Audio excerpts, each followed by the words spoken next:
Question is the House do now adjourn, and I call the member for Bass. Mr Speaker, the electorate of Bass has long had a strong culture scene, backed by a passionate community who consistently throw their support behind our many festivals, art shows or theatre performance.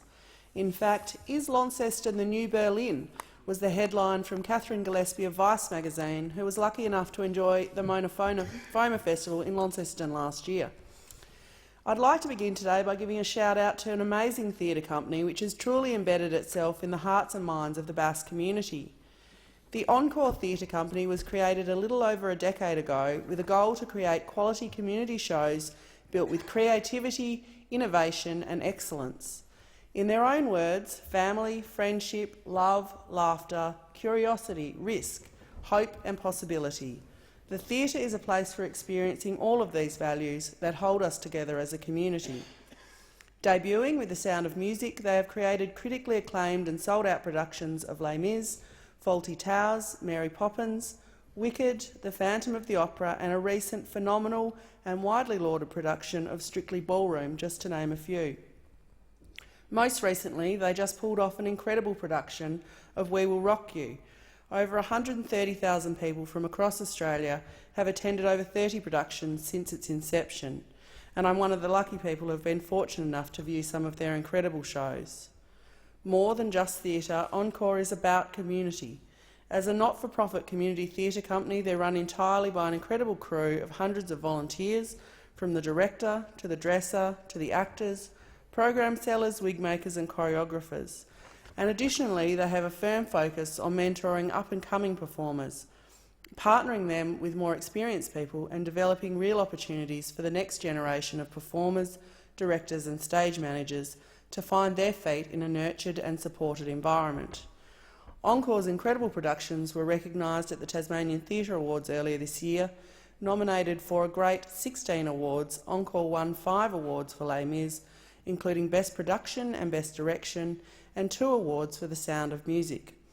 I have no doubt that Strictly Ballroom and We Will Rock You will dominate next year's awards.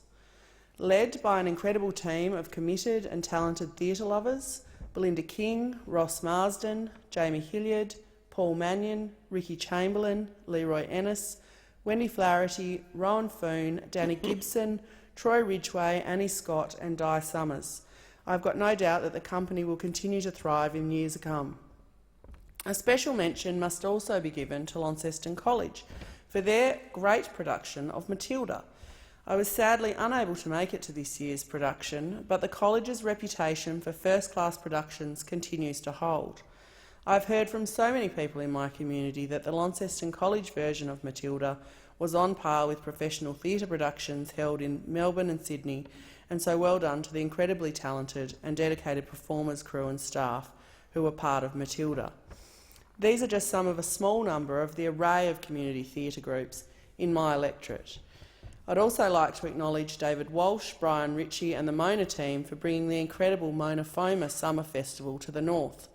The Music and Art Festival has been an incredible addition to Launceston's Summer Festival lineup, and while many of us have a personal favourite from the 2019 event, I, along with many others, particularly loved the 12-metre tall inflatable sculptural work by Launceston-born artist Amanda Parra, which took centre stage on the water in the middle of the Cataract Gorge this year.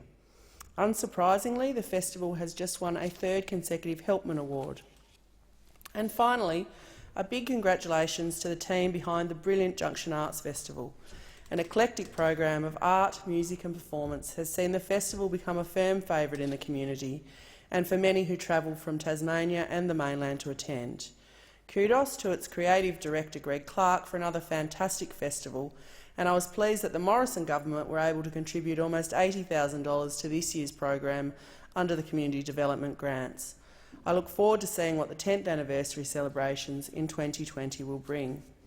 I'm incredibly proud to be part of a community of passionate creatives dedicated to providing a quality and diverse array of artistic performances in theatre, art and music for those of all ages in my electorate.